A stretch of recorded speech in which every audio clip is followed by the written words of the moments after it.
Bob, nice to meet you. I'm glad to be here. Thank you for having me. Tell me a little bit about the influence that your mother had on you in terms of photography. Well, my mom was an attorney, but her hobby was photography. And when I was very little, about 4 or 5 years old, I was too big to go to sleep early, but too little to leave out in the house. She took me in the darkroom with her. And in those days, we didn't even have tanks. We developed film by pulling it up and down in the developer and counting the seconds in the dark. And those are some of my earliest memories with my mom. And I really took to it right away. So when I was 8 years old, they gave me my first camera, which is, again, an early memory. I remember opening the box and seeing the camera, how excited I was. And what was it?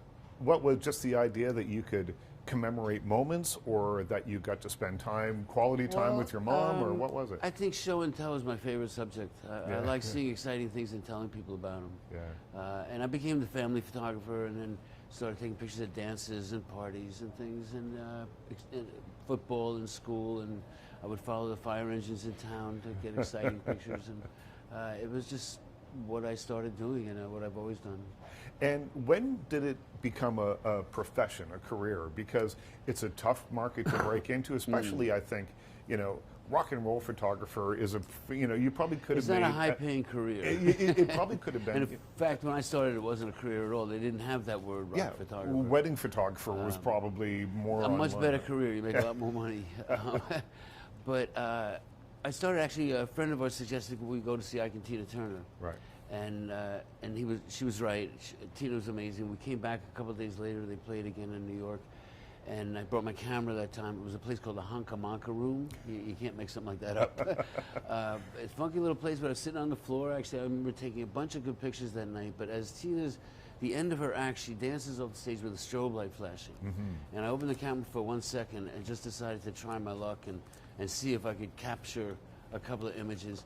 And 4 of the pictures are useless, and one of them is probably the best picture I've ever taken. It just captures the excitement of Tina Turner.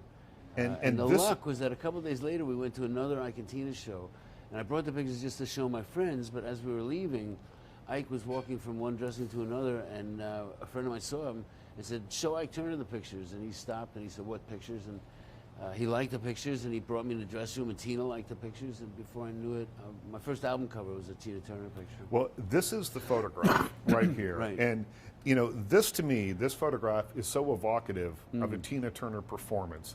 She was just always in motion, an exciting performer to watch. And I love the idea that you just thought, well, I'll give it a go. I'll just try it. Well, I'll see what that's happens. the thing, you know. It's not digital, right? You couldn't tell in the moment. It's not Photoshop. That's one moment. There's 1 second in the life of Tina. People have asked me if I could do a picture like that for them, and I always say, I'll do what I did if you'll do what Tina did. You know? It really, you know, she's the most exciting performer, and one image doesn't really capture it. So this really captures the excitement that's Tina. Could you? And that started because they started introducing me to more publicists, and they introduced me to more people, and it just seemed every time I went somewhere, I met more people, got another job, and it all just snowballed.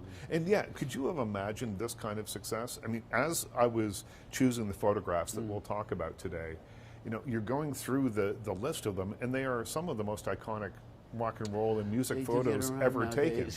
And so it's hard to cull it down to enough, to just a few, so that we could get through them. Could you ever in your wildest dreams have imagined that from that moment to today that you'd be sitting here talking about these photos? No. When I started out, my idea was to turn on, tune in, and drop out. And I lived with a rock and roll band. Yeah. I had no idea that was going to turn into actually falling in and be a career. Right. It wasn't supposed to be. The idea was that I didn't want to work. I wanted to just live with a rock band and hang out. And, but I just got good at taking pictures of them. Let's talk about some of these photographs then. You toured with the Sex Pistols, and this photograph to me is so evocative of what it must have been like to tour with the Sex Pistols. Well, they were like the Marx Brothers. They were comedians, you know. They were anarchists or comedians, I'm not sure. Yeah. But they were the kind of band that when because I don't really set up a lot of photo sessions. You don't have to tell everybody come at 3 o'clock on Saturday. I'd rather do something that naturally happens. And I knew Malcolm McLaren, so he brought me along to go with them. That's actually in Belgium on the way to Radio Luxembourg. And at one point I just realized the band was together, so I went around the other side of the table to take a picture of them.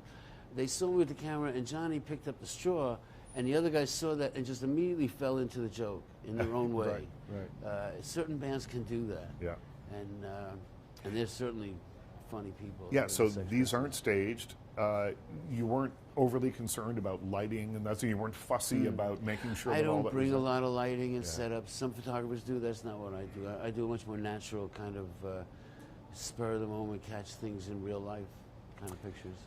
Growing up, I probably stared at this photograph for a very long time. The cover of Dressed to Kill and the album art that went along with it. What's the story behind this? This is an iconic that was actually, photograph. we were making a Kiss. comic book, a photo novella, which is a comic book made out of photographs for Cream magazine. And they had the idea that Kiss was going to start out wearing suits, which was their secret identity. Like, you know, with the suits on, no one would know they were Kiss. And they discovered that there's a John Cleveland, cleverly disguised John Denver, which they thought was the most boring thing of destroying the world, and they wanted to save the world with rock and roll. Right. So that was one of the pictures that came out of the photo novella. And actually, it was in the magazine when the band saw it, and they liked it so much they decided to use it for their album cover. And isn't Gene wearing one of your suits, Gene Simmons? Gene and Ace are both wearing my suits. They didn't have their own. Paul and you had two? What is a rock and roll photographer doing with two suits? I used to have to take my mom to temple, and, and I like to dress well. So that's right. I even have a Is suit it? Yeah, jacket you look today. very natty today. You know? This next photograph, this is a silkscreen version of it. The original photograph of this is one of the most iconic photographs It does get of around. its era. When my mom's friends started knowing that picture, she realized I really had gotten somewhere. Yeah, and you know, not only is it John Lennon, but that T-shirt, I think you single-handedly kept the life of this T-shirt alive for the last. And I don't even know who made it. It's not from a company. There was just two guys who used to sell them on a blanket in Times Square. Really? And the first time I saw it, I just liked the power of the graphics. And I bought myself one, and then I saw him again. I bought myself a few more. One night on the way to visit John in the studio, I saw the guys in the street, and I bought one for him. And I cut the sleeves off with a buck knife to give it a kind of New York feel. Right. And it was actually a year later that we were taking the picture, and John had been to L.A. and back. You know, there was a lost weekend involved, and the fact that he still had the shirt and knew where it was, I knew he liked it, and he looked so comfortable in it. And I think that because we were friends by that time, and he was very comfortable with me, the picture kind of shows an openness and availability. Even though he's got the glasses, he looks like a pop star. He's very available in that picture. Well, and do you know when you're taking them? I assume that you probably took. We took a couple of rolls of film. Yeah, a couple of rolls. It's That's not one 20 or 30 pictures, maybe. I don't know, at maybe least, more. Yeah. And when you're developing them and you're looking at them and you go, oh, that's the one. Well, I have a sense for that. I can look at a contact print and you just look through it and you just pick the one that has the feeling and the power. Because for me, I've always tried to capture the feeling of what's going on and not just the facts. So that's always been very important. And you became his personal photographer, and you were friends. How did that happen? Well, I met John and Yoko through an interview, and it turned out they liked the pictures I did. I took some pictures that night. I was actually working on a story about the Elephants Memory Band that they were using as a backup band. With Yoko and John. Right? And they liked the pictures I took of the group all together and put it in their album cover, and that's when I first met them and started talking to them. And they liked me, and they asked me to come around more often, and they actually lived around the corner, a half a block from my house when they came to New York. Well, and you went, you did something that was kind of remarkable. You took some photographs, and then you said, I'll drop these off to you. I'll actually show them to you. Well, the first time I ever saw them was at the Apollo Theater. They were there for a benefit. When they were leaving backstage, a couple of people were taking their little Instamatic kind of pictures, and I took a couple of pictures.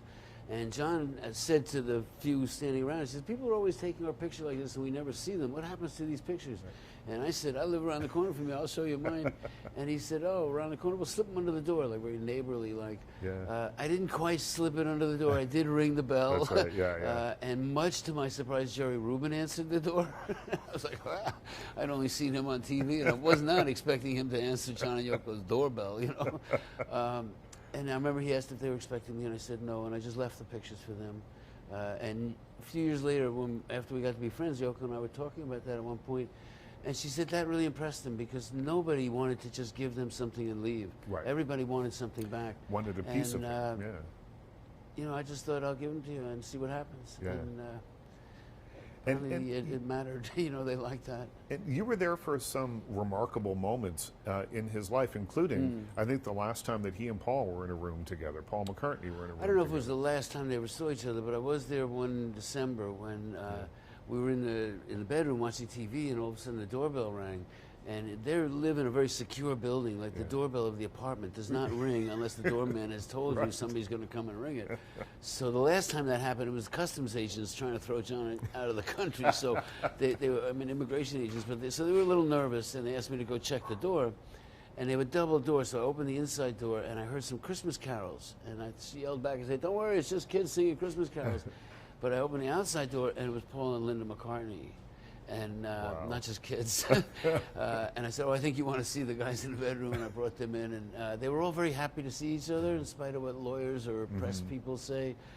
They seemed like old friends who were very happy to see each other. They were English. They had a cup of tea, you know, and it was a very nice meeting. Yeah, but I didn't take any pictures because they didn't ask me to, and it wasn't a public event, and I didn't want to turn it into a public event. Say, "Hey, you're two Beatles. Let me take a picture," because they just seemed like old friends. Well, I always felt that there was I was waiting for them to ask me. Right. Well, I always felt that there was a bond between them that would not be broken by lawyers and whatever else happened in the press. Right. Yeah. You know, and it feels like you very sensed close. that. Yeah. And, you know, certainly over the years, what I've seen, you know, Ringo stayed close with Yoko through the years. You know, business is business. That's one thing handled by the lawyers, and the press sometimes get word from lawyers, but people tend to relate more personally. So, this photograph. This photograph of John at the Statue of Liberty, I think, is one of my most important. We actually started talking about it in October, because the U.S. government was trying to throw John out of the country. I think that his crime was that he talked about peace in a time of war, and President Nixon was very afraid that he was going to galvanize support for peace in a time of war, so they wanted to throw him out of the country. And I felt that the Statue of Liberty was a symbol of welcome to America, and that if John was out there by the statue, it would be a statement that we should be welcoming this great artist to America and not trying to throw him out. Oddly enough, it didn't really get published a lot at the time. I think a lot of people didn't really want to get involved in the politics of the case. After he passed away, it's become one of my most popular pictures, because I think that people see you know, John Lennon as a symbol of personal freedom, similar to the Statue of Liberty. And it wasn't a big production to go there. Now, if you were to take that photograph, you need permissions and things. Well, you have to get searched, and you have to get, you know, just going onto the boat to go to the island is much more of a production. Back then, you didn't have to make a reservation or anything in advance. I actually picked John up in my car. We drove down to the Bowery. Just got on the boat. I mean, he was an English guy, like a tourist, you know.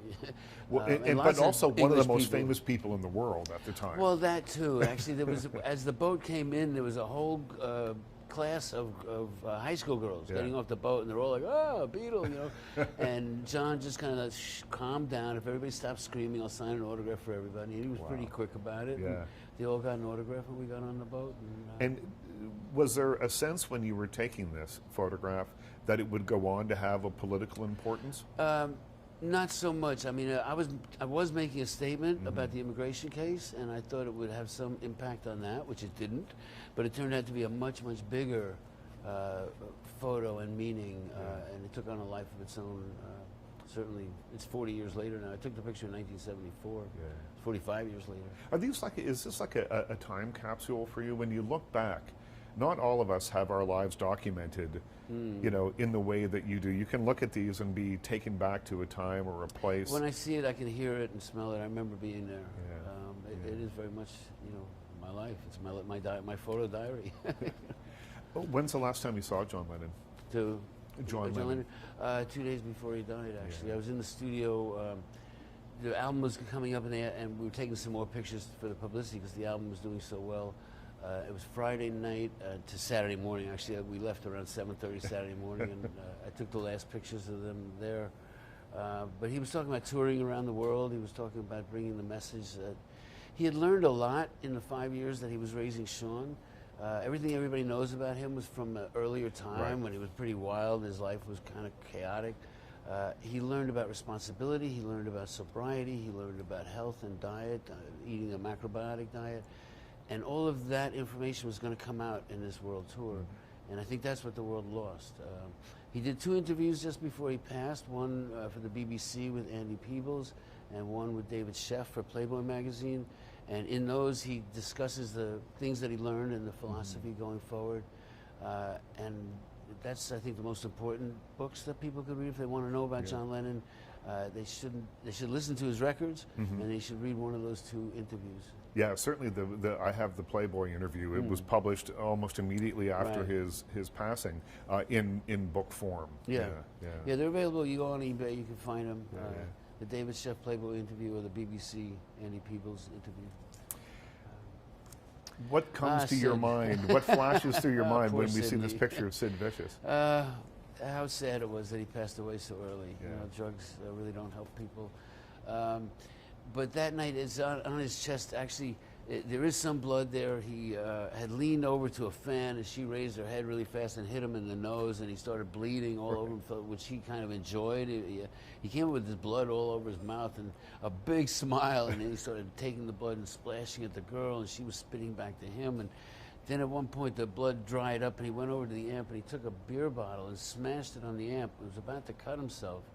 This all sounds normal, but it's not, right? And he was about to cut himself when the road manager grabbed his hand, and Sid kind of looked up like a kid with his hand in the candy jar, like, oh, I guess I shouldn't do that, you know. And he turned around to play, and the band is like, Steve, and they're yelling at him like, we can't hear you. And it turned out that when he hit the amp with the bottle, he had turned it off. Turned it off. The show was much more important to Sid than the actual music. And actually, part of that is not just blood. He wrote on his chest, "Give me a fix," because he was, addicted to drugs at the time, and the road managers, the management was keeping him away from all the fans, and the only way he could communicate, he actually wrote on his chest so somebody would see it and hopefully throw him something. Throw him something. I don't know if that worked or not, though. Sometimes when I look at these photographs, we've got a few more to go through. I almost see you as like a Zella character, having just been there when amazing things were happening. Yes. And this, I think you have to be in the right place at the right time, but then you have to do the right thing. Well, these photographs of Salvador Dali and Alice Cooper, I remember when this happened. I remember seeing these photographs, and Dali obviously was the king of surreal art. Well, that's why he felt that Alice was a surreal act as well, and that's why he related to Alice, because Alice was not just a singer with a microphone. Alice acted out his songs in surreal ways, and then he ends up hanging himself or getting an electric chair or chopping his head off or something. And what was that? What was this photo shoot like? I mean, didn't he walk in with an anteater on a leash or something? I don't remember the anteater being there. He did have a pet anteater, I understand. What I do remember is Alice is wearing $2.5 million worth of real jewelry. Harry Winston diamonds, and I remember a man with a bowler hat with an attaché case bringing the diamonds with a model and a very pretty girl and a thug with a machine gun who stood by the door, and nobody went in or out as long as the diamonds were there. The guy put the diamonds on a velvet cushion, and the pretty girl brought the velvet cushion with the diamonds to Dali, and he placed them on Alice the way he wanted, because he wanted the diamonds to really shine. What it is Dali was making some of the world's first moving holograms, where Alice was actually moving his mouth and looking like a singer. In the picture, Dali is holding what he called the brain of the pop star, which was placed over the Alice in the hologram. And it actually has a chocolate eclair in the middle with ants running around it. Alice has been searching for it ever since. He'll pay a lot of money if somebody can find it. It disappeared at the photo shoot, and Alice has been wanting his brain back. But Dali was talking about Confucianism, which I found really interesting, how nothing is ever really understood, and people live in a constant state of confusion, and you never really know. And you should just enjoy that state of not knowing, of being confused. And he saw me understanding him. Like, he was giving me a little press conference, there were about 4 or 5 reporters there. And when he saw me understanding him, he started speaking in languages and getting really crazy, which I found thoroughly amusing. Yeah, he spoke when he spoke. He spoke part French, part Spanish, part, like, and all in the same sentence. He was a funny guy. This photograph of Joan Jett, she's about 16 years old here. And this, to me, is the greatest photograph of Joan Jett ever taken. Well, it's kind of sexy. I mean, it says sex right in the middle. Yep. You know, you can't deny that. That was actually on my bed at the Sunset Marquis Hotel, which Bruce Springsteen described as a luxury hotel for lowlifes. It's a great place to hang out. And that was when the Runaways were first starting. And I was very impressed that Joan had a handmade, she had painted that with a magic marker. She made her own Sex Pistols shirt. That was before there was any kind of merchandise. And I had just been in England 2 months before that and had first heard of the Sex Pistols when I got to England. And I didn't know anybody in America who had even heard of them. And there was Joan, already had a T-shirt that she made up. You know, it's a hot shot. And this photograph, is this probably, again, other than the John Lennon photograph, is this probably your most reproduced? Yeah, other than the John Lennon, that one gets around a lot. Yeah. A lot of people tell me they had it on their wall growing up. It's something to aspire to be able to just dress the way you want, have your shirt wide open, and have your own airplane. Well,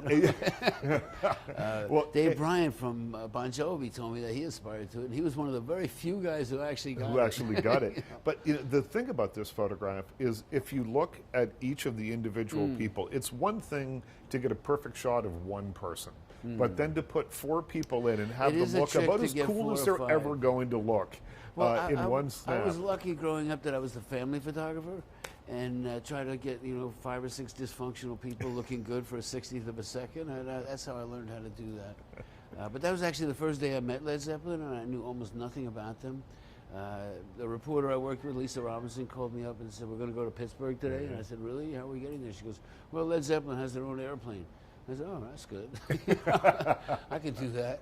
It's actually a really nice airplane inside. Well, they were one of the first to have their own airplane, right? Yes. Well, you rent the plane. They didn't actually own it. Right. The same airplane, I was on that plane with Elton John. The Rolling Stones had it. Alice had it for a while. The Allman Brothers were pretty comfortable with it. Yeah. It was a great plane. It was called Starship One, Enterprise Starship One. How do you feel about cell phones at concerts now? Me, I don't think about it. I mean, I feel it's fine. Everybody, I always enjoyed photography. Yeah. And I think it's great that so many more people can enjoy it. Cell phones have made photography so easy.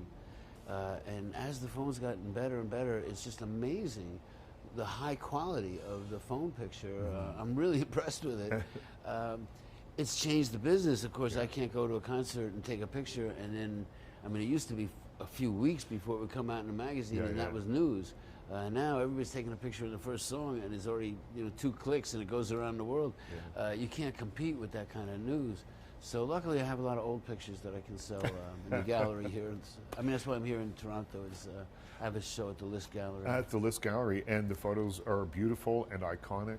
What has been your favorite of all these assignments? Is it possible even to narrow that down? I can't make a list. People are always asking me what's the favorite. They actually asked me for favorite albums, and top 10 went to 25 because I had one A, B, and C and things. But when you hang out with John Lennon and Joe Strummer and Debbie Harry and Tina Turner, you're going to pick one as a favorite. I've had too many good times in my life to make a list at all. Bob, thank you so much. And I still do. What a pleasure to speak to you. Thank you very much. Pleasure being here.